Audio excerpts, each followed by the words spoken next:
मोक्षमार्गस्य नेतारम् भेत्तारं कर्मभूभृताम्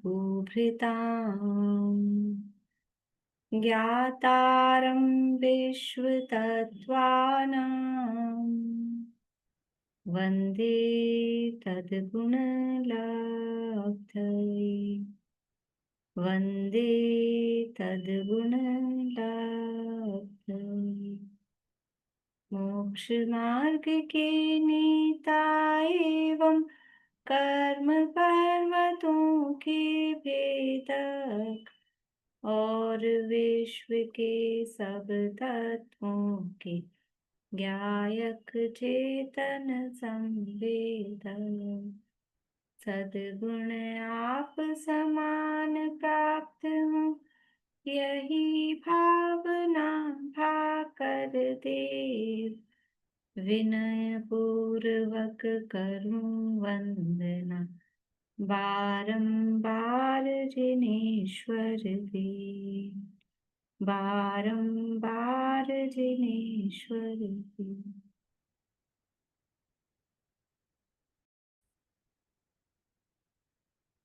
तत्वार सूत्र नामक ये महाशास्त्र है, आचार्य उमा स्वामी देव द्वारा रचित। इसका चौथा अध्याय अपना चल रहा है, इसके अंतर्गत देवगति का प्रकरण, देवगति में देवों की क्या स्थिति रहती है, देव कहाँ रहते हैं और क्या क्या उनकी स्थिति होती है, वो यहाँ चर्चा अपनी चल रही है। उसमें भी जो 4 प्रकार के देव हैं, उनमें वैमानिक देवों की चर्चा हम देख रहे हैं। वैमानिक देव भी कितने प्रकार के हैं? वैमानिक देव भी कितने प्रकार के हैं? 2 प्रकार के, कल्पोत्पन्न और कल्पातीत।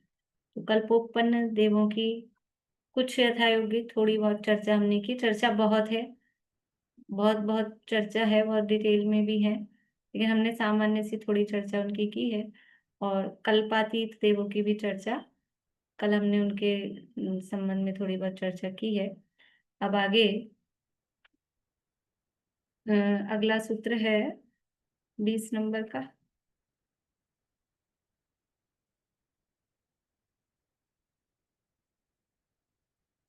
इसमें कुछ पढ़ना बाकी है अपने को, थोड़ा सा पेज नंबर 190, तत्वार्थ मणि प्रदीप में 190 नंबर पेज निकाल लीजिए। थोड़ा सा ये पढ़ना बाकी रह गया है, वो पढ़ के फिर आगे अगले सूत्र की चर्चा करते हैं। इंद्रों की ये चर्चा अपन ने कर ली थी, ये 12 इंद्र होते हैं। इसके आगे नीचे से मिल गया सबको, 190 पेज पे नीचे से सेकंड पैरा है। सुमेरु पर्वत 1000 योजन पृथ्वी के भीतर गहरा है और पृथ्वी के ऊपर 99,000 योजन ऊंचा है। उसके नीचे अधोलोक है। मेरु पर्वत की जितनी ऊंचाई है उतना मोटा और तिरछा फैला हुआ तिर्यक लोक है। तिर्यक लोक यानी मध्यलोक। उसके ऊपर ऊर्ध्वलोक है। सुमेरु पर्वत से एक बाल के अंतर से ऋजु विमान है, जो सौधर्म कल्प का इंद्रक विमान है। ये ऋजु विमान क्या है? सौधर्म कल्प कहो या सौधर्म स्वर्ग के पहले पटल का इंद्रक विमान, उसका नाम है ऋजु। ऋजु नाम का विमान है। कितना बड़ा है ये विमान? क्या साइज है इस विमान की? 43 योजन। 45 नहीं, 45 लाख योजन। 45 लाख योजन। हाँ, 45 लाख योजन, 2.5 द्वीप प्रमाण ये विमान है। तो ये यानी पहला जो इंद्रक विमान, मतलब सेंटर में होगा ना, इसलिए वो वहां पहला बताया। बाकी उसके लेवल के और श्रेणीबद्ध वगैरह भी वो उसी लेवल पे हैं। तो सुमेरु पर्वत से एक बाल, बाल मतलब ऐसा आड़ा बाल लगा है, यानी ना कि कोई कोई डिफरेंस ही नहीं है अपनी तरफ से देखें तो। बाल का क्या अंतर है? ये ऋजु विमान है जो सौधर्म कल्प का इंद्रक विमान है। यह बात भी ध्यान रखने योग्य है कि जो कल्पों यानी स्वर्गों के नाम हैं, वही नाम इंद्रों के भी हैं। जहां 2 कल्पों में एक इंद्र है, वहां उनमें जो प्रथम स्वर्ग का नाम है वही इंद्र का नाम है। ध्यान है ये बात कि जो स्वर्गों के नाम है इंद्रों के भी वही नाम है। और जहां पर कहाँ कहाँ दो कल्पों में एक इंद्र है? दो कल्पों में एक इंद्र कहाँ कहाँ पर है? रटनी नहीं है, ये चीजें अब आ जानी चाहिए आप लोगों को समझ में। कल किया था अपन ने। भाभी पांचवे से लेके, पांचवे स्वर्ग से लेके और लास्ट के 4 स्वर्ग छोड़ के, मतलब 12वें तक। हम्म। ब्रह्म ब्रह्मोत्तर, लांतव कापिस्ट, शुक्र महाशुक्र और शतार सहस्त्रार। इनमें हाँ। एक एक इंद्र। हाँ, ये 8 कल्प, मतलब 8 कल्प हैं या 4 युगल हैं।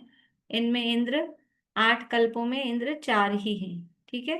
तो कौन सा होगा इंद्र जो इन्होंने कहा, जो प्रथम स्वर्ग का नाम है, यानी ब्रह्म, लांतव, शुक्र और शतार, ऐसा ये वही इंद्र का नाम है।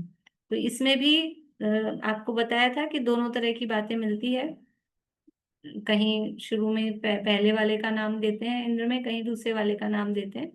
तो अभी तत्वार सूत्र के आधार पे पहले पहले वालों को इंद्र का नाम यहाँ पर दिया है। देखिए आगे। कल्पातीत नव ग्रहवैक के विमान एक के ऊपर एक 9 हैं, जो कि तीन तीन पटल रूप से हैं। 9 ग्रहवैक के विमान, विमान एक के ऊपर एक, मतलब वो पटल एक के ऊपर एक है, विमान फिर उनमें इस तरह से हैं। तो वो जो पटल हैं वो तीन तीन पटल रूप से हैं। अर्थात सबसे पहले अधोग्रैव्य के 3 पटल, उसके ऊपर मध्य ग्रैव्य के 3 पटल, उसके ऊपर ऊर्ध्व ग्रैव्य के 3 पटल हैं। इस तरह से ये कल अपनी चर्चा हो गई थी, तीन तीन पटल, 3 पटल के रूप में वो ग्रैव्य हैं। इसके ऊपर अनुदिशों के 9 विमान हैं, जो कि एक ही पटल में हैं। और अनुत्तर विमानों में सबसे बीच में सर्वार सिद्धि नामक विमान है, और उसकी चारों दिशाओं में शेष 4 अनुत्तर विमान, विजय, वैजयंत, जयंत और अपराजित। एक विशेष बात ध्यान देने योग्य है कि भवन वासियों के 40 व्यंतरों के वीडियो व्यंतरों के 32, कल्पवासियों के 24 एवं ज्योतिषियों के चंद्रमा और सूर्य, ऐसे 2, इस प्रकार सब मिलाकर 98 इंद्र होते हैं। यानी देव गति में कितने इंद्र हो गए? 98। मनुष्यों का इंद्र चक्रवर्ती और पशुओं का इंद्र जंगल का राजा शेर, इस प्रकार मिलाकर 100 इंद्र हो जाते हैं। जो ये समावरण में 100 इंद्र विराजमान होते हैं, और 100 इंद्र अरहंत भगवान को, तीर्थंकर परमात्मा को नमस्कार करते हैं। पूजन वगैरह में अपन पढ़ते हैं, शतेंद्र नमत कर शीश धार। तो 100 इंद्र भगवान के चरणों में झुकते हैं, नमस्कार करते हैं। तो 100 इंद्र कहाँ से आए? कहाँ से आए 100 इंद्र की? नीचे गाथा दी है, भवनालय 40, भवन वासियों के 40 इंद्र। कैसे होंगे 40 इंद्र? ये अपन कर चुके हैं। कैसे होंगे भवन वासियों के 40 इंद्र? 2-3 लोगों ने हाथ खड़े किए हैं केवल, बाकी लोग पेज पलटने का भी कष्ट नहीं कर रहे हैं। बोलिए अंकल। भवनवासियों के 10 भेद है, तो सब में 2 इंद्र, 2 प्रति इंद्र, तो 4 हुए, तो 10 के 40 हो गए। बहुत अच्छा। भवन वासियों के 10 भेद हैं, असुर कुमार आदि 10। तो सब में दो दो इंद्र होते हैं, दो दो इंद्र होते हैं, और दो दो ही प्रतीन्द्र होते हैं। तो प्रतीन्द्र को भी इंद्र की श्रेणी में गिनते हैं। तो ऐसे करके 10 चौक 40, तो 40 भवन वासियों के इंद्र होते हैं। अभी आप समझो कि वहां कितनी, मतलब उन लोगों को कहने को वो देव हैं और इंद्र हैं, लेकिन कितने मेंटली परेशान रहते हैं कि वहां दो दो इंद्र हैं। और एक म्यान में 2 तलवार, एक जगह के दो दो राजा, कैसे सहन करें एक दूसरे को? ये सबसे बड़ी वहां ईर्ष्या और जलन, मतलब ये इस चीज की वो रहती है। और वो आपस में बराबर रहती है, लिखा भी शास्त्रों में कि इनमें आपस में बहुत वो चलता है, जैसे यहाँ दिखाते हैं ना देवरानी जेठानी में, और ऐसा ऐसा वहां पर उनमें आपस में समझ लो जलन, ईर्ष्या, कंपेर, मतलब ये कंपटीशन वो बराबर उनमें रहता है। ये भवनवासी के हुए। व्यंतरों के इंद्र कितने हुए? व्यंतरों के वेंतरों के 8 भेद है, तो उसमें 8 चौक 32, ऐसे 2 उसमें आप भी होगा, किल्विश नहीं होते ना। थोड़ा सा तो बताइए, बहुत शॉर्ट में कर दिया आपने। 4 कहाँ से गुणा करे? हाँ, 2 2, एक एक इंद्र एक प्रति इंद्र, तो ऐसे 8 के 100 ये हो गए 8। तो 8 के 16 ही हुए ना, 32 कहाँ से हुए? 2 2 इंद्र 2 प्रति इंद्र हुए हाँ, ना। दो दो हाँ बोलिए। हाँ। 8 भेद हैं, हर भेद में 2 इंद्र और 2 प्रति इंद्र, तो ऐसे करके 32 हो गए। धनवासियों की भवनालय 40, विंतर देवाण होंती 32, कप्पामर 24। कप्पामर यानी कल्प अमर, यानी कल्पवासी जो देव हैं उनके 24 कल्पवासियों के 24 कैसे होंगे रजनी जी? कल्पवासियों के 24 कैसे होंगे? उनके 12 देव है ना, इसलिए 12 × 2 करेंगे, 2 कैसे करेंगे ये नहीं ध्यान आ रहा है। तो 24 हो जाते हैं वो। ये उनके तो 12 सही इंद्र है, है। गणित तो अपनी सही है, 12 दूनी 24 होते हैं। लेकिन ये 2 किसको गुणा? 12 इंद्र उत्तर दक्षिण में भी, दोनों को मिला के, उत्तर दक्षिण अभी मिला अभी के जो देखो। अभी जो सबने बताया बस वही जवाब है। हाँ। चलिए कोई बात नहीं, बोलिए इंदिरा जी, आप बोलेंगे? आवाज चालू करिए, आवाज। उनके सबके इंद्र और पतिंद्र मिला के 24। बढ़िया। 12 इंद्र हैं, 12 ही प्रति इंद्र हैं, तो 24 हो गए। ठीक है। कल्प या स्वर्ग 16 हैं, लेकिन वहां पर इंद्र 12 हैं, तो 12 के 12 इंद्र और 12 प्रति इंद्र, ऐसे करके 24। और ज्योतिष देवों में एक ही इंद्र है, चंद्र। यद्यपि ज्योतिष चंद्रमा वैसे कितने हैं, संख्या वाइज देखेंगे तो चंद्रमा कितने हैं, विमान, चंद्रमा के विमान कितने हैं संख्या वाइज? बोले विनीता आंटी। जो गमन करने वाले वो 132, बाकी असंख्यात। असंख्यात है, टोटल मिला के कहेंगे सबको असंख्यात है।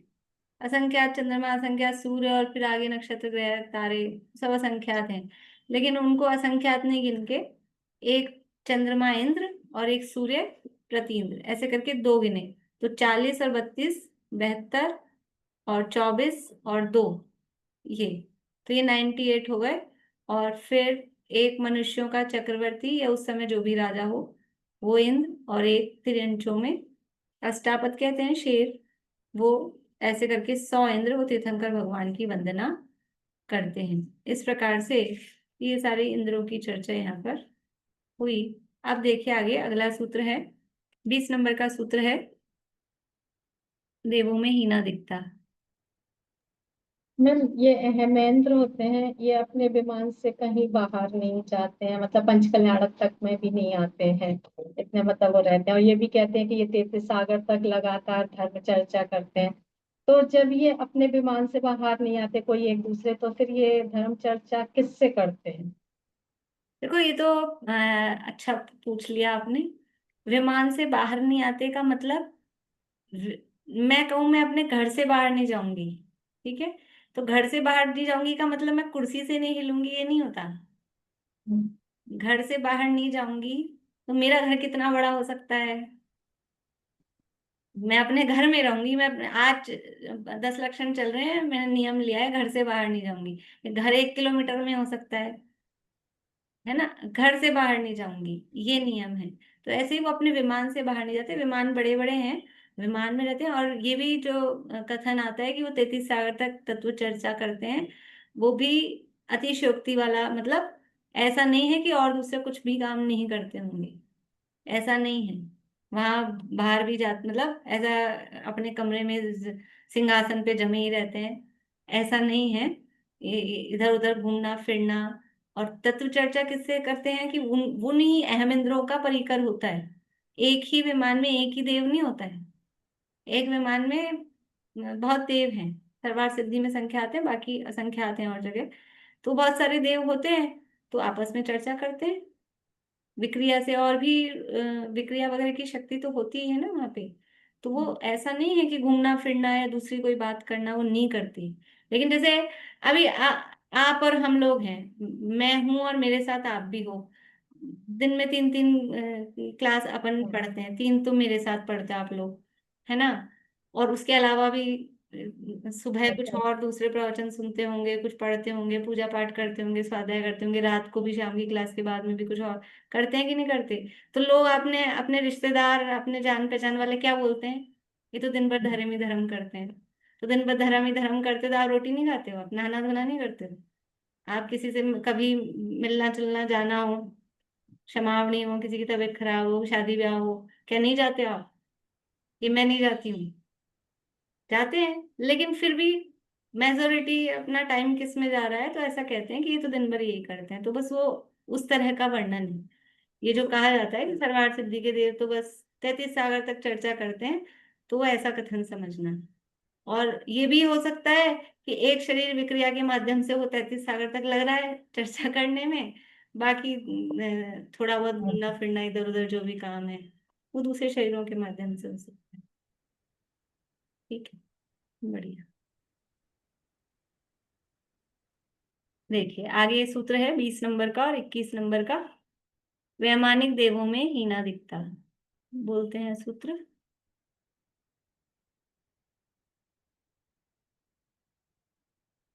स्थिति प्रभाव ये पढ़ लेते हैं। वैमानिक देवों में नीचे की अपेक्षा ऊपर के देवों में क्रमशः कुछ चीजों में अधिकता और कुछ चीजों में हीनता होती है। अब यह दिखाते हैं जो इस प्रकार, यानी कुछ चीजें तो बढ़ती जाती हैं, जैसे जैसे ऊपर जाते जा रहे हैं कुछ चीजें बढ़ती जाती हैं और कुछ चीजें कम होती जाती है। तो क्या बढ़ रहा है और क्या घट रहा है वो यहाँ बता रहे हैं। स्थिति प्रभाव सुख द्युति लेश्या, सुख द्युति लेश्या विशुद्धि इंद्रिया अवधि विषयतोधिकाः। शब्द हैं ये, स्थिति प्रभाव सुख द्युति लेश्या विशुद्धि इंद्रिया, इंद्रिय अवधि विषय, विषयतः है। तो ये इंद्रिय विषय और अवधि विषय, विषय शब्द दोनों के साथ लगेगा। इंद्रियावधि विषय तो धिकाः, यानी वैमानिक देवों में स्थिति, स्थिति का मतलब है वहां रहने का टाइम पीरियड, वो कहलाता है स्थिति। स्थिति शब्द कहाँ आया था इससे पहले? तत्वार्थ सूत्र में स्थिति शब्द कहाँ आया था? इससे पहले कहें या सबसे पहले कहें?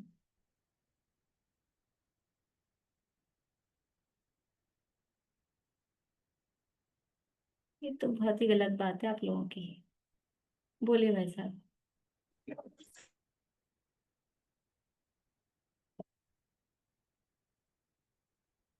भाई साहब बोल रहे हैं? पहले अध्याय में हाँ, सूत्र बता सकते हैं? आ, कुछ भूल रहे, मतलब वो जो ज्ञान के, मतलब ज्ञान के जो होते हैं प्रकार होते हैं, कैसे जाना जाता है तत्वों हाँ को, वहां पे जो है। हाँ, बढ़िया, बोलिए अर्चना जी। तीसरे अध्याय के भी छठे सूत्र जहाँ उनकी आयु बताई वहां पर भी स्थिति आया ये हुआ है, तेज सबसे वेग पहले की। आया है पहले अध्याय में। कहाँ आया है? बोलिए स्नेहलता जी। निर्देश स्वामित्व साधना अधिकरण स्थिति विधानत है। बढ़िया। निर्देश स्वामित्व साधना अधिकरण स्थिति विधानत है, वो स्थिति शब्द कि उस इन सबको जानना है ना, ये वहां से चल रहा है। ये 20 जो अधिगम के उपाय बताए हैं पहले अध्याय में, नाम स्थापना द्रव्य भाव तत्सन्यास है, प्रमाण नैर अधिगम है, निर्देश स्वामित्व साधनाधिकरण स्थिति विधानत है, सत्संख्या क्षेत्र स्पर्शन कालांतर भावाल बहुत वेष्ट है, ये 20 हैं। 4 निक्षेप, फिर प्रमाणनय, फिर 6 और फिर 8, ये सब मिला के 20। ये 20 के ही आधार पे आगे के यानी 7 तत्वों को या रत्नत्रय को जानना है, ये उन्होंने वहां कहा है। तो ये भी इसी तरह से लगाते हैं, कहीं क्लियर रूप से लगाया हुआ दिखता है, कहीं गर्भित रूप से होता है, कहीं अपने आप से अपने को लगाना होता है। इन्हीं आधार पे लगाया जाता है और इन्हीं सूत्रों के आधार पे पूरे धवला के 16 भाग जो हैं उनमें यही है। ये सब निर्देश स्वामित्व और स्थिति सत्संख्या क्षेत्र स्पर्शन, ये इस तरह से लगाया है। तो अब देवों की स्थिति, स्थिति का मतलब है रहने की मर्यादा, काल, टाइम पीरियड, काल की मर्यादा। तो स्थिति बढ़ती जा रही है ऊपर, जैसे जैसे ऊपर जा रहे हैं, क्या बढ़ रहा है, अधिका कह रहे हैं ना, स्थिति यानी उनकी आयु, अपने शब्दों में कहेंगे सीधा सीधा, आयु, वहां रहने का टाइम, वो कहलाती है स्थिति, वो बढ़ रही है। और क्या बढ़ रहा है, प्रभाव, प्रभाव बढ़ रहा है। अभी इनके शब्दों के अर्थ भी अपन देखेंगे कि किसे कहते हैं। फिर सुख, सुख बढ़ रहा है। द्युति, द्युति यानी शरीर की जो चमक है, कांति है, वो बढ़ रही है। लेश्या विशुद्धि, लेश्या, जैसे जैसे ऊपर ऊपर के सर्गों में जा रहे हैं, अभी आगे वाला सूत्र आएगा कि कैसे कैसे लेश्या विशुद्ध होती जा रही है, तो लेश्या की विशुद्धि बढ़ रही है। इंद्रिय विषय, इंद्रियों के द्वारा जानने की जो शक्ति है वो बढ़ रही है। और अवधि विषय, अवधि ज्ञान के द्वारा जानने की जो शक्ति है, अवधि ज्ञान का जो विषय है वो भी बढ़ रहा है। मतलब ऐसा नहीं है कि कल आपने बहुत बता दिया कि देखो कम हो रहा है, कम हो रहा है, तो हर ही चीज कम हो रही है, ऐसा नहीं है, बढ़ भी रहा है। तो क्या क्या बढ़ रहा है, स्थिति, प्रभाव, सुख, द्युति, लेश्या विशुद्धि, इंद्रिय विषय और अवधि विषय, 7 चीजें तो बढ़ रही हैं। लेकिन क्या कम हो रहा है, वो कह रहे हैं, अगले वाला सूत्र है, गति शरीर परिग्रह अभिमान तो हीना, गति शरीर परिग्रहाभिमान तो हीना, हीना यानी कम हो रहे हैं। क्या कम हो रहा है, गति कम हो रही है। गति कम हो रही है का मतलब देवगति से नरक में पहुंच रहे हैं। गति का मतलब है गमन, आवागमन, सर्कुलेशन, उसको गति कह रहे हैं। तो उनका गमनागमन, गमनागमन मतलब इधर उधर आना जाना, वो कम हो रहा है। शरीर कम हो रहा है। शरीर कैसे कम होता है, शरीर का साइज, शरीर कम हो रहा है का मतलब है साइज छोटा हो रहा है। जैसे जैसे ऊपर ऊपर के स्वर्गों में जा रहे हैं, हाइट, साइज मतलब हाइट कम हो रही है। अब यहाँ तो हम ऊंचा शरीर, लंबा शरीर, वो पुण्य का उदय अच्छा मानते हैं, सुंदरता का प्रतीक मानते हैं। और वहां ऊपर ऊपर के स्वर्गों में देवों की हाइट वो कम हो रही, तो कम सुंदर लगते होंगे। अभी अपन देखेंगे सबकी, तरवार सिद्धि के देवों की हाइट 1 हाथ की, तो कैसे लगते होंगे, इतने इतने से बच्चे बौने लगाना किसको है, सभी एक से होते हैं ना। देखो जहां जैसा सब जितने होंगे, सब 5 फुट के और एक आदमी 4 फुट का या 3 फुट का हो, तो वो अलग बौना दिखे, नहीं सारे 3 फुट के होंगे तो क्या है, सब वैसे ही हैं। इसलिए उससे कुछ फर्क नहीं पड़ता है। उससे सुख का, देखो सुख बढ़ रहा है, शरीर की ऊंचाई कम हो रही है लेकिन सुख तो बढ़ रहा है। इसका मतलब है शरीर की ऊंचाई से सुख का कोई संबंध नहीं है। गमन कम हो रहा है, लेकिन पिछले सूत्र में कहा था सुख बढ़ रहा है। तो ज्यादा जाना आना, किसी को बहुत घूमने फिरने को मिलता हो, आए 2 दिन हुए नहीं घर में रुके और फिर कहीं चल दिए, फिर 2 दिन रुके नहीं कि फिर कहीं चल दिए, तो दूसरा आदमी सोचता है कि अरे ये तो खूब घूमता है, मजे में है। लेकिन कोई घूमना फिरना सुख का कारण ऐसा नहीं है। ठीक है, आगे देखिए, परिग्रह, परिग्रह कम हो रहा है यानी बाहरी सामग्री, वो अपन ने देखा था, विमानों की संख्या, देवियों की संख्या, जो जो परिग्रह में अपन ले सकते हैं। बहिरंग परिग्रह, परिग्रह तो स्पष्ट रूप से कम हो ही रहा है। और अंतरंग परिग्रह भी हम देखेंगे तो उसमें भी ऊपर ऊपर के स्वर्गों में वो कम है, यानी ऊपर के स्वर्गों में सम्यक दृष्टि जीव ज्यादा है, मिथ्या दृष्टि जीव कम है। नहीं है ऐसा नहीं कह रहे, लेकिन कम है। तो जो अंतरंग परिग्रह में मिथ्यात्व और कषाय, वो भी यथा योग्य रूप से कम हो गई है। पर यहाँ बात मुख्य रूप से बहिरंग परिग्रह की है, तो परिग्रह कम हो रहा है। और अभिमान तो, अभिमानतः यानी अभिमान भी, ऊपर ऊपर के स्वर्ग में जा रहे हैं तो मान में नहीं बढ़ते हैं, मैं तो 5वें स्वर्ग का हूँ, मैं तो 10वें स्वर्ग का हूँ, और मैं तो बड़ा हूँ। अभिमान कम होता जाता है।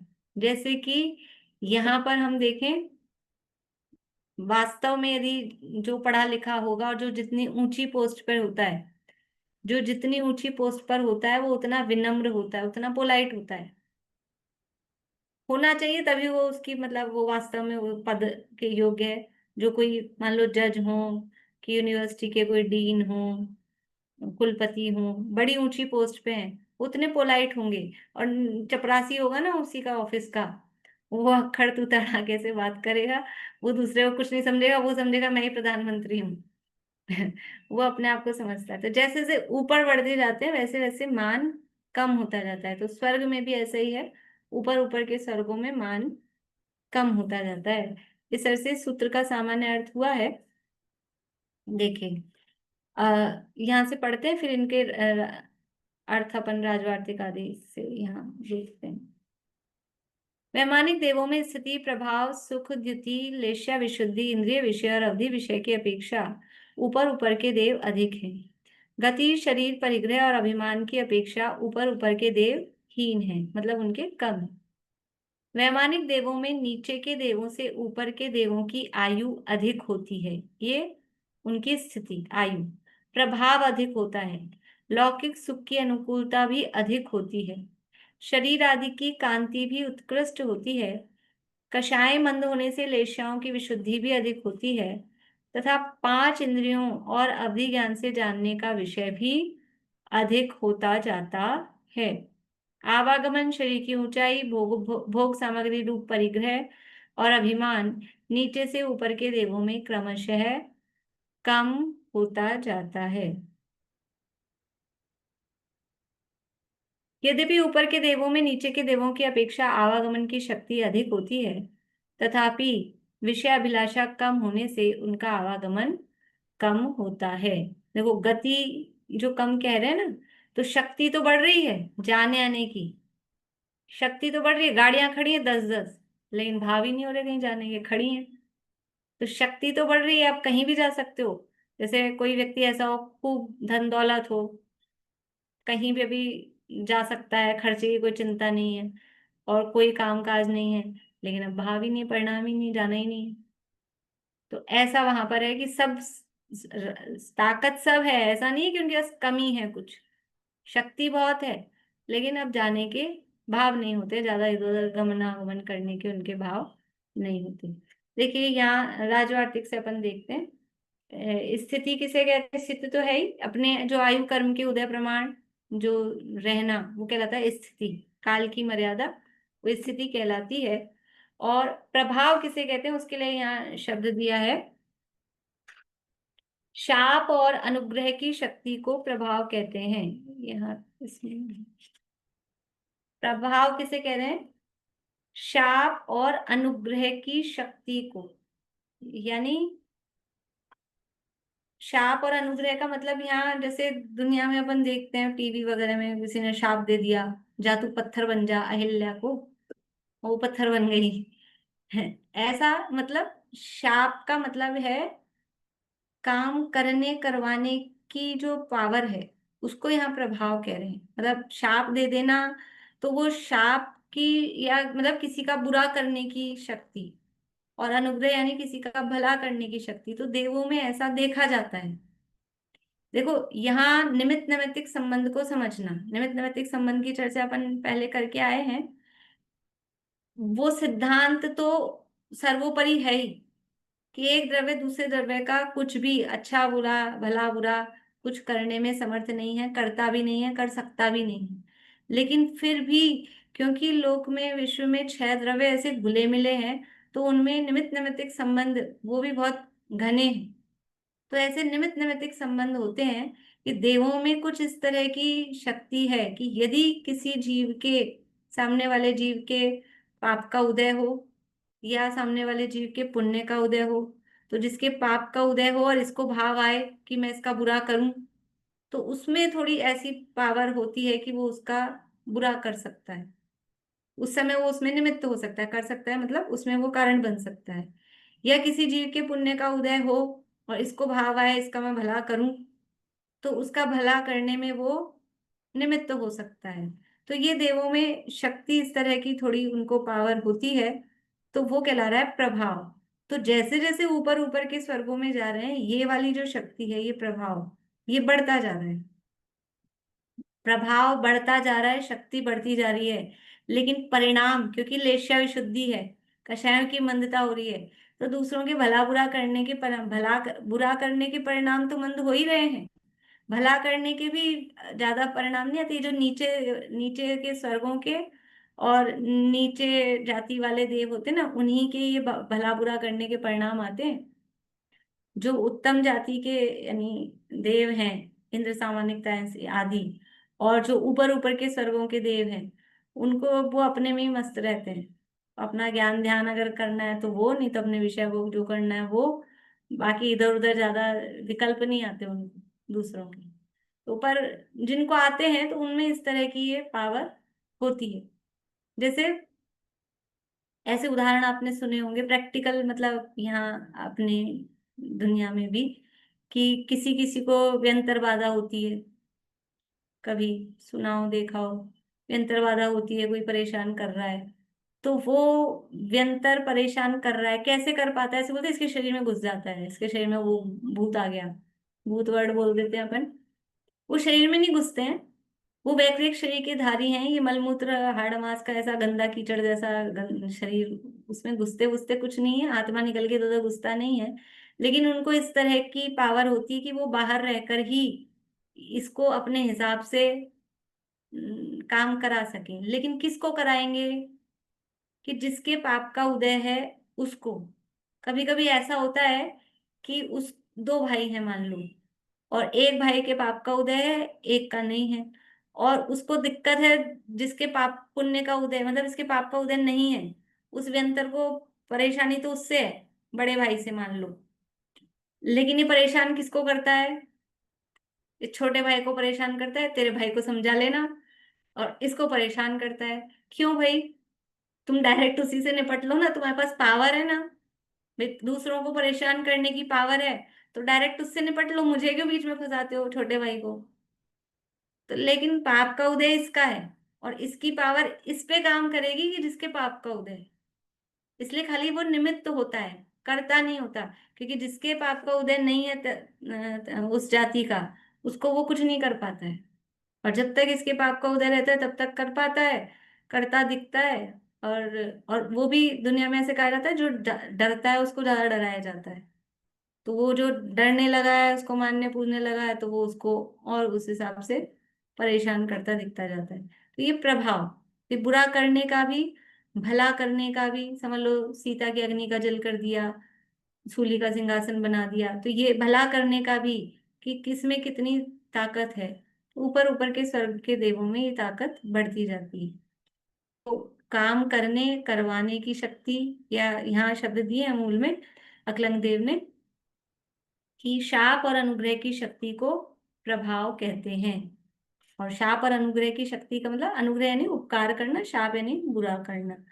और उसमें भी वो कितना काम करवा सकता है, तो काम खुद खुद कितना काम कर सकता है और दूसरों से कितना काम करा सकता है, वो शक्ति, वो प्रभाव कहलाती है। अब सुख, सुख किसे कहा है यहाँ पर? ऊपर ऊपर के स्वर्गों में सुख बढ़ता जाता है। आप तो ये कह रहे थे, सही यहाँ लिखा हुआ है ना, स्वर्गों में सुख है, और आचार्य देव खुद लिख रहे हैं कि सुख बढ़ता जाता है। लेकिन कौन सा सुख? यहाँ किस सुख की बात है? यहाँ आत्मा के अतीन्द्रिय आनंद, जो वास्तव में सच्चा सुख है, उसकी बात नहीं है, इंद्रिय सुख की बात है। तो उसके लिए कहा, साता वेदनी के उदय से बाह्य विषयों में इष्ट अनुभव करना वो सुख है। किसे कह रहे हैं सुख? साता वेदनी का उदय, जो हमको भारी विषयों में जो अच्छा लग रहा है, उसका नाम सुख है। यहाँ आत्मा के सुख वाली बात नहीं है कि ऊपर ऊपर के स्वर्गों में जा रहे हैं तो आत्मा का आनंद ज्यादा आ रहा है, ऐसा नहीं है। वो तो सबको जो सम्यक दृष्टि होगा, चाहे नीचे के स्वर्ग में हो चाहे ऊपर के स्वर्ग में हो, यथा योग्य चतुर्थ गुण स्थान के योग्य ही सुख उनको होगा। लेकिन इंद्रियों के विषयों में जो बाहर में अनुकूलता, अच्छा फील होता है, ऊपर ऊपर के स्वर्गों में जाकर वो जो सुख है वो बढ़ता जा रहा है। देखो एक सूत्र अपन ने पढ़ा था शुरू में, काय प्रविचारा आयेशानाथ, शेषा स्पर्श रूप शब्द मन प्रविचारा परे अप्रविचारा, ये सूत्र पढ़े थे। और मतलब हर सूत्र, जितने सूत्र अपन इस अध्याय में पढ़ रहे हैं ना, तो मतलब लगभग सभी सूत्रों को, लगभग कह रही हूँ, ये दो सूत्रों के साथ मिलान करना, कि वहां तो कह के आए हैं कि प्रविचार ऊपर ऊपर कम होता जा रहा है, और ऊपर तो है ही नहीं अहम इंद्रियों में तो। और यहाँ कह रहे हैं सुख बढ़ रहा है। इसका क्या मतलब है? कि वो जो मैथुन की क्रिया है, मैथुन सेवन है, उसमें सुख नहीं है, उसमें सुख नहीं है। दुनिया में उसी में सुख माना जा रहा है। देवांगनाओं की संख्या बताई थी कल आपको, ऊपर ऊपर कम होती जा रही है, कि देवांगनाओं में सुख नहीं है। महलों की, विमानों की संख्या बताई, ऊपर ऊपर कम होती जा रही है। इन चीजों में सुख नहीं है, ये इससे समझ में आ रहा है। मतलब दुनिया में सबसे ज्यादा सुखी के नाम पे यदि कोई दिखाई देता है तो देवगति के जीव ही दिखाई देते हैं ना। सुखी, सुख चाहते भी है तो जीव कहाँ जाना चाहता है? हमारे हाथ में अगर होता है वोट कहाँ जाना है आपको, तो कहाँ, मोक्ष तो फिर भी ख्याल नहीं आता। सबसे पहला अंदर से जो निकलती है ना पहली ध्वनि, वो स्वर्ग की ही निकलती है, क्योंकि ये मतलब संस्कारों में कूट कूट के भरा है कि वहां सुख है। तो वहां सुख है, तो किस चीज का सुख है? वहां जो सुख देखो, सुख किससे प्राप्त हो रहा है? ये जो इंद्रिय सुख बढ़ रहा है ना, जो ये कह रहे हैं कषाय, लेश्या विशुद्धि, ये जो कहा ऊपर ऊपर लेश्याओं की विशुद्धि हो रही है, यानी कषाय मंद हो रही है। लेश्या विशुद्धि यानी कषाय मंद हो रही है। तो कषाय की मंदता में वो उसका सुख फील हो रहा है, क्योंकि कषाय है वो आत्मा को जलाती है। कषायों से जीव दुखी रहता है, हम अपनी कषायों से दुखी रहते हैं। ज्यादा कषाय के परिणाम ये हो तो ऐसे लगता है बहुत मतलब जल गया है, अंदर से छिल गया है, ज्यादा क्रोध आदि है, ऐसा परिणाम हो ना। और नॉर्मल अपने सामान्य रहे, कषाय वर्ण नहीं हो, तो सही रहता है। तो वहां ऊपर ऊपर कषायों की मंदता है, तो वो साता फील होता है, मंद कषाय है। ज्यादा इच्छाएं नहीं है, ज्यादा परिणाम ही नहीं, जैसे गति गमन करने का परिणाम नहीं है, भाव नहीं है, ज्यादा विषय भोग के भाव नहीं है, तो अपने आप संतोष रूप रहता है, उसका सुख है। सामग्री से सुख नहीं है। कषायों की मंदता होती है तो सुख फील हो रहा है। तो इसका मतलब क्या है कि जब कषाय कम हो रही हैं तब हमें सुख फील हो रहा है। तो अगर कषायों का अभाव हो जाए तो क्या होगा? ये कषाय पूरी ही खत्म हो जाए तो वो पूर्ण रूप से सुखी, अनंत सुख की दशा तब प्राप्त होगी। तो इससे समझ में आ रहा है कि सुख का संबंध सामग्री से नहीं है, अपने ही परिणामों से सुख दुख का संबंध है। बाहरी कोई पदार्थ, कोई वस्तु, कोई व्यक्ति वो हमें सुखी दुखी नहीं करता है। हम अपनी ही कषायों की तीव्रता से दुखी होते हैं और अपनी ही कषायों की मंदता से सुख अनुभव करते हैं, और कषायों के अभाव से सच्चा सुख प्राप्त होता है। तो यहाँ जो सुख की बात है, यहाँ पर इंद्रियजन्य, विषयजन्य सुख की बात है। बोलिए भाई साहब, क्या कह रहे हैं आप? हाँ, हम यही कह रहे थे कि जैसे कषाय है एक भार है, और जितना जितना भार कम होता है तो उतना जो हल्कापन महसूस होता है वही सुख है। अब यहाँ पे परिग्रह अभिमान दोनों हीन हो रहे हैं ना ये, हाँ, तो बहिरंग परिग्रह भी कम हो रहा है और जो है अंतरंग परिग्रह भी कम हो रहा है, तो उसी का सुख जो है मालूम पड़ता है। बिल्कुल बढ़िया। देखिए, परिग्रह और अभिमान, परिग्रह को अपन अगर देखें तो किस में आता है परिग्रह? पाप में। एक पाप ले लिया, और अभिमान है वो कषाय, एक कषाय ले ली। पाप में भी कटौती हो रही है, कषाय में भी कटौती हो रही है। एक एक पकड़े हैं तो सबको समझ लेना, ठीक है ना। वहाँ हिंसा, झूठ, चोरी, इस तरह का वहाँ मतलब डायरेक्टली इस तरह का कोई काम वहाँ है नहीं। अकेला परिग्रह ही विशेष रूप से वहाँ दिखता है। कुशील सेवन भी वहाँ नहीं होता है, सबके पास अपनी अपनी होती है। कोई इधर उधर नजर नहीं डालता है दूसरी देवांगनाओं पे, सबकी जिसकी जो है उधर ही। तो इस वो वाले पाप तो वहाँ प्रत्यक्ष रूप से नहीं है, लेकिन परिग्रह है। और सूक्ष्म रूप से अंतरंग भावों में तो सारे ही पाप, जहाँ एक पाप है वहां होते ही हैं, लेकिन प्रकट रूप में और पाप नहीं है। इसी तरह से प्रकट रूप में क्रोध या मायाचारी वो और कषाय नहीं दिखती हैं, पर वो अभिमान और लोभ, लोभ भी थोड़ा वहां दिखाई देता है अंदर। तो वो रहता है, तो वो ऊपर ऊपर के स्वर्गों में जाके कम हो रहा है। बोलिए। मैम, जो ये लोग जो ऊपर ऊपर के जो देवों में जो इंद्रिय सुख मिल रहे हैं उन लोगों को, तो वो लोग तो इतना मतलब वो लोग उसको अच्छा मान रहे हैं क्या? जो उन लोग को अनुभव मतलब जो आ रहा है उनके, तो उसको क्या वो लोग उपयोग में ला रहे हैं उस इंद्रिय जो सुखों को? जो मिथ्या दृष्टि होगा वो उसमें सुख अनुभव करेगा ही करेगा। मिथ्या दृष्टि है ही इसीलिए कि वो बाहर में ऊपर सुख ऊपर के दिखाता है। स्वर्गों में, हाँ, ऊपर ऊपर ऊपर के ऊपर के स्वर्गों स्वर्गों में। में मिथ्या दृष्टि तो है ना, नवेक रेवेक तक भी मिथ्या दृष्टि है। संख्या वाइज कम होंगे वो बात अलग है, लेकिन है तो जो मिथ्या दृष्टि है, मिथ्या दृष्टि है ही इसीलिए कि वो पर पदार्थों में सुख की मान्यता है उसकी, इसलिए उसकी मिथ्या दृष्टि है। और जो सम्यक दृष्टि है उसकी मान्यता ही ये है कि पर पदार्थों में सुख नहीं है, तो वो मानता नहीं है। लेकिन फिर भी देखो, कोई सम्यक दृष्टि जीव है, पर पदार्थ में सुख की मान्यता नहीं है, श्रद्धा नहीं है, लेकिन उसको रसगुल्ला खाने को मिले और उसको पसंद हो, तो तत्काल क्षणिक उसमें उसको आनंद आता है, अच्छा लगता है, तो वो हो सकता है। और वो तीन कषाय जन्य है, यदि वो उसमें आनंद मान रहा है, अच्छा लग रहा है, तो तीन कषाय जन्य आनंद उसमें उसको हो सकता है, उसमें कोई दिक्कत नहीं। लेकिन मान्यता में ये इससे मैं सुखी होता हूँ, ये मेरे सुख का कारण है, ऐसी मान्यता नहीं। तीन कसाय तो मतलब हर देव के एनी टाइम रहेगी। तीन कसाव जन्य जो चौकड़ी है वो तो सम्यक एनी टाइम रहेगी, सम्यक सभी। दृष्टि है तो तीन कषाय का उदय है ही है, और मिथ्या हम्म, दृष्टि है तो चारों का ही, सभी का उदय है। हम्म। देखिए, तो ये हुआ सुख किसे कहा? साता वेदनी के उदय से बाह्य विषयों में इष्ट अनुभव करना। साता वेदनी का उदय आया और बाहरी विषयों में अच्छा लग रहा है, वो सुख कहला रहा है। मतलब इंद्रिय जनित सुख को यहाँ पर सुख कहा जा रहा है। द्युति किसे कहते हैं? शरीर और वस्त्राभूषण आदि की कांति को द्युति कहते हैं।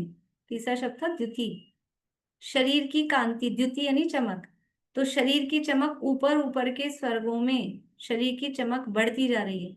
अरे एक ये भवनवासी व्यंतर जो सबसे हीन वाले हैं ना, उनके भी सबसे लोअर वाला देव भी यहाँ अपने आंखों के सामने ओरिजिनल शरीर वाला आ जाए, हमारे आगे फूट जाए, मतलब ऐसे हो जाए, इतना चमकदार उनका शरीर होता है।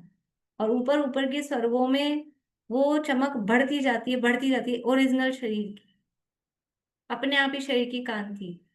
देखो, यानी देवगति की प्राप्ति क्यों हो रही है? तो वो परिणामों की विशुद्धता, देवगति के आश्रय के कारण देखे अपन ने, सराग संयम, संयमा संयम, काम निर्जरा, वालतपांसी देवस्य, तो परिणाम विशुद्ध रहे, तो वो अपने आप ही वो शरीर आदि भी इस तरह का होता है। हम यहाँ कितना ही शरीर को चमकाने की कोशिश करो, क्या क्या लगाओ, कौन सा प्रोडक्ट लगाएं, एज डिफाइन कौन के हम क्या चमक जाए कि हमारी त्वचा से हमारी उम्र का पता ही ना चले ये कितना ही लगाओ घिसो, कुछ नहीं होगा, पर अंदर परिणाम विशुद्ध होते हैं। ये नाम कर्म का भेद है ना, शरीर मिलना वो नाम कर्म के कारण है। और नाम कर्म कैसे हो रहा है? योग वक्रता विसंवादनम च अशुभ नामनस्य, योगों की वक्रता, मन में कुछ, वचन में कुछ, मायाचारी के परिणाम और लड़ाई झगड़े के परिणाम, तो उससे शरीर ऐसा मिलता है, काला कलूटा बेरूप कुरूप। और परिणाम अच्छे होते हैं, सरल परिणाम रहते हैं, अपने आप ऑटोमेटिकली ऐसा चमकदार शरीर प्राप्त होता है। तो वो द्युति बढ़ती जाती है शरीर की, आभूषणों की, उनको जो आभूषण प्राप्त हो रहे हैं। अरे आभूषण तो वहां उससे मिलेंगे, कहाँ किससे मिलेंगे? सुनार के पास थोड़ा ना जाना पड़ेगा, कल्पवृक्ष है सुनार, वो तो फिर नीचे के स्वर्ग में और ऊपर के स्वर्ग में अंतर है कि अंतर है? नीचे के स्वर्ग वालों को जो आभूषण मिलेंगे उस कल्पवृक्ष से, वो इतने चमकदार नहीं होंगे, उनका सोना समझ लो 20 कैरेट का होगा। और जो ऊपर के स्वर्गों में जो आभूषण मिलेंगे वो बिल्कुल चमकदार 24 कैरेट, और उससे ऊपर भी अगर कुछ होता हो तो वो पूरा, मतलब ऐसा आभूषणों की कांति, वस्त्रों की कांति, वो सब बढ़ती जाती है, वो द्युति कहलाती है। लेश्या किसे कहते हैं?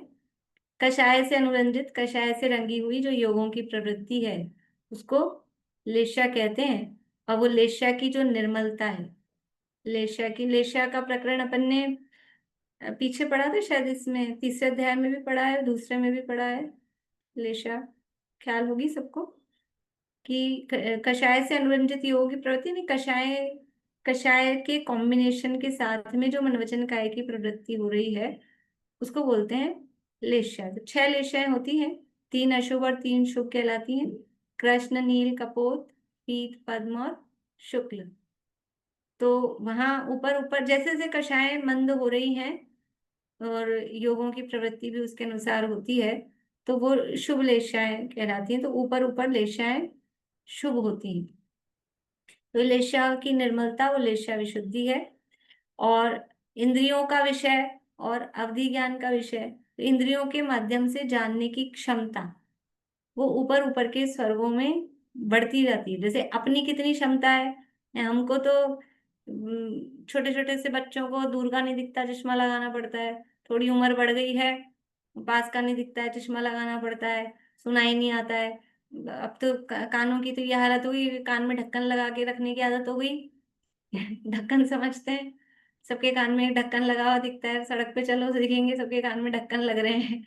ईयरफोन, तो वो कान ऐसे हो गए कि अब धीरे बोलने में सुनाई नहीं देता है, आवाज समझ में नहीं आती है। ये सब इंद्रियों की शक्ति ऐसी, खाना पचाने की और ये सब शरीर की शक्ति, वो कुछ नहीं है। पर यहाँ देवगति में ऊपर ऊपर के स्वर्गों में जा रहे हैं, तो वो इंद्रियों के माध्यम से विषयों को जानने की शक्ति बढ़ती जाती है। इच्छा कम हो रही है लेकिन शक्ति बढ़ती जाती है। और अवधि ज्ञान के माध्यम से भी कितना कितना जान सकते हैं, वो भी ऊपर ऊपर के स्वर्गों में विषय बढ़ता जाता है। अपन ये सब कितना कितना जानने की उनकी क्षमता है, वो सब वो कल करेंगे चर्चा। भी अपना समय होने वाला है तो वो सारी कल करेंगे।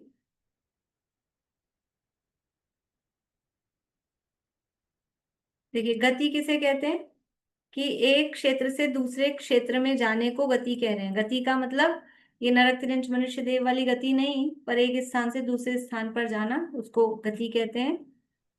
बोलिए आप विनीता आंटी। हाँ दीदी, मैं ये कहना चाह रही हूँ, जो प्रभाव लिखा है ना, जब विषय तो चल रहा वैमानिक देवों का, तो ये प्रभाव मेरे ख्याल से रिद्धि की तरह पहले से 16वें स्वर्ग तक और ग्रीवक तक, यदि वो प्रभाव में उनकी उपकार की शक्ति या क्षमता बढ़ती है, तो वो सिर्फ इसीलिए है कि शक्ति तो है, प्रयोग नहीं करना। यो रिद्धि वाला मुनि प्रयोग थोड़ी प्रयोग करते जाते हैं, विद्युत तो प्रयोग बहुत होती करते हैं ना, जैसे भवन व्यंतर आदि तो प्रयोग करते दिखाई देते हैं ना। नहीं, वो वैमानिक की है ना चर्चा, तो वैमानिक देवों की लिखी है ना। वैमानिक देवों की है। वैमानिक देवों में समझ लो यहाँ पर जैसे इतना नहीं दिखाई देता है, लेकिन पहले दूसरे स्वर्ग में साधर्म इंद्र आदि कभी कदाचित आवश्यकता पड़े तो कर सकते हैं। हाँ जैसे मतलब वो एक तो जो लिखा है। उदाहरण आता है अपना महावीर भगवान के समर्षण के समय का, एक आध बार मैंने सुनाया भी होगा, कि वो एक राजा था और उसको पता लगा कि महावीर भगवान का समर्षण आया है, तो बड़ा प्रसन्न हुआ। क्यों प्रसन्न हुआ? समर्षण आया है, दिव्य ध्वनि सुनने को मिलेगी, इसलिए नहीं कि चलो अच्छा मौका मिल गया, इतने दिनों से मेरा सारा वैभव बंद था खजाने में, तो अब सारे वैभव को लेकर अब फिर जाऊंगा समर्षण में, सारी दुनिया देखेगी क्या राजा है, क्या वैभव है। ऐसे हाँ जी। अभिमान के साथ वो अपने वैभव के साथ समर्षण में जाने लगा। तो सौदामिंद्र ने भांप लिया उसका कि ये ऐसे अभिमान से जा रहा है, तो फिर सौदामिंद्र ने अपना प्रभाव दिखाया, ठीक है, आप तो अपनी बताया तो सतरंगी सेना लेकर पूरा उसके साथ आया।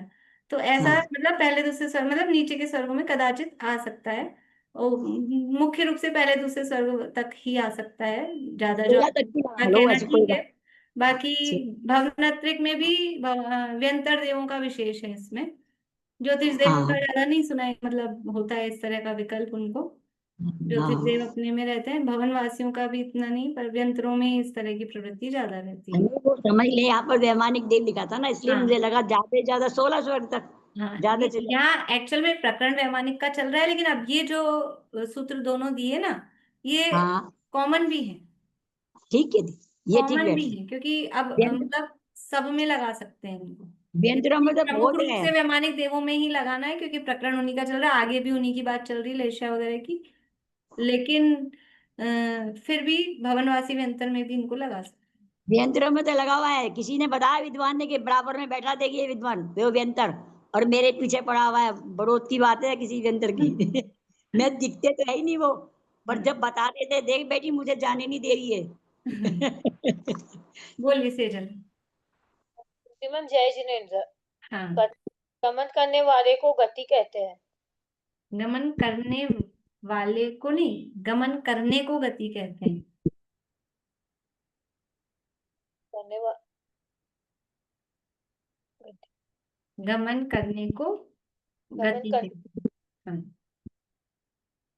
ठीक है, बोलिए सारे।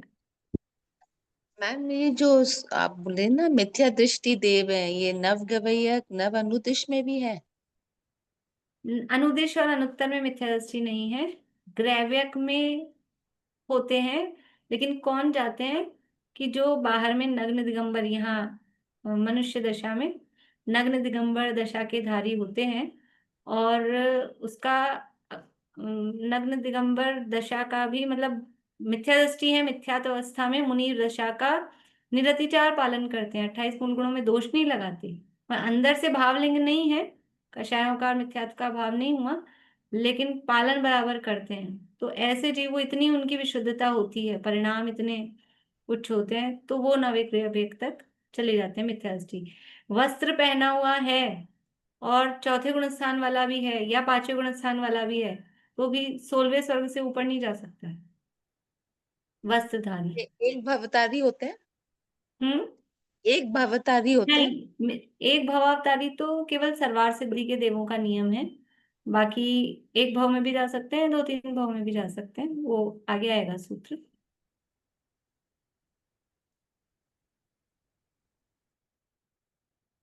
अभी उसमें जयधवला में वाचना में मैं गई थी ना, वहां तो ऐसी बात आई थी कि 12वें स्वर्ग से ऊपर ही जो जा रहे हैं वो द्रव्यलिंग धारी ही जाते हैं, मतलब मिथ्या दृष्टि भी अगर जा रहे हैं ना 12वें स्वर्ग से ऊपर, मतलब अपन कहते हैं सामान्य रूप से 16वें स्वर्ग तक जा रहे हैं, चौथे वाले पांचवे वाले, लेकिन वो द्रव्यलिंग धारी ही जाएंगे, ऐसा है। मैं और उसका देख के आपको कल बताऊंगी पूरा रेफरेंस, ये ऐसा है, मतलब प्रमुखता किनकी है वहां जाने वालों की, इस तरह से कषायों की मतलब विशुद्धता जो रहती है लेश्याओं के आधार पे, लेश्याओं के आधार पे, क्योंकि यहाँ जैसी सीता लेश्या का जीव 16 स्वर्ग गया था, सीता का जीव। प्रमुखता बोल रही हूँ, अधिकता बता रही हूँ। ठीक,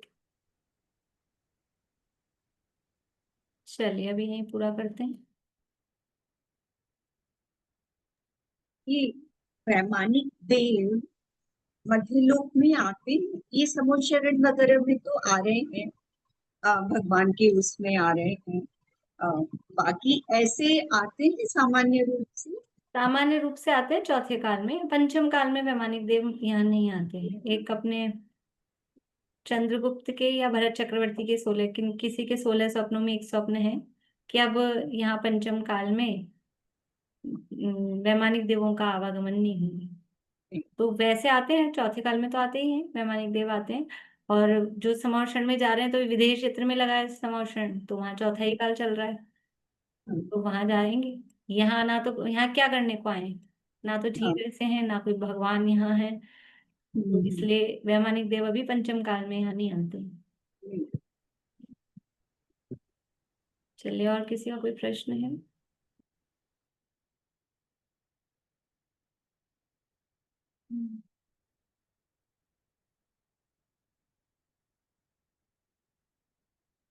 बोलिए सर। दीदी, किसी जीव को अगर थोड़ा सा भी संयम नहीं है या व्रत आदि का धारण नहीं किया है और मतलब पर दान पुण्य धर्म आदि के भाव है, तो ऐसा जीव देव गति में जा सकता है क्या? जा सकता है, ऐसा कुछ वो नहीं है, जा सकते हैं, क्योंकि अकाम निर्जरा बाल तप ये सब कारण भी है ना। प्रमुख रूप से व्रतादि ही, मतलब व्रतादि प्रमुख रूप से उसके कारण है, लेकिन लेकिन नहीं भी लिया हो तो भी जा सकता है ऐसा। कुत्ता गया कि नहीं मर के, गति तो देव ही है ना, किसी में भी गया हो, ठीक है। तो हाँ ऐसा मतलब नियम नहीं है। हाँ, ऊपरी ऊपर के हाँ, देव नहीं बनेंगे। ऊपर ऊपर के देव या उच्च जाति के देव बनने में वहां फिर व्रतादि कारण बनते हैं मुख्य रूप से, बाकी ऐसे सामान्य रूप से देवगति में जा सकते हैं।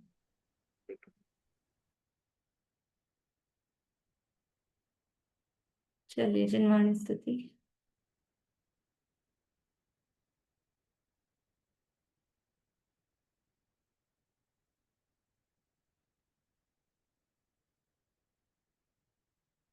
सविता जी आपको